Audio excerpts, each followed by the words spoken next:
I will send Google Calendar invite in email. If you want to send Google Calendar invite in email, it is actually quite very simple to do so. Basically, all you have to do is go ahead and then simply open up your browser, then go to calendar.google.com, which is its website. Now you have to simply go to a, let's say, a place where you want to add an event or the date or the time, right? So you can, let's say I want on the 21st of October on 11 a.m. Then I can just select this. Now I can simply add a title to this event right here. So I will just name this a demo event for now.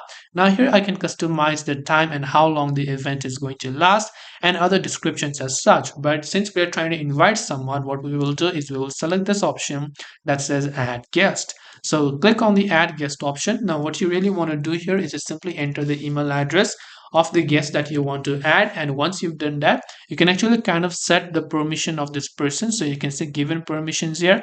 You can choose it to invite others, see guest list, or modify event if you want to. But once you've done that, you can click on the save option and the invitation will be sent to that person via email. So this way you'll be able to send a Google Calendar invite via email. I hope that this video helped you. If you have any questions, feel free to leave them down. Thank you for watching and see you in the next video.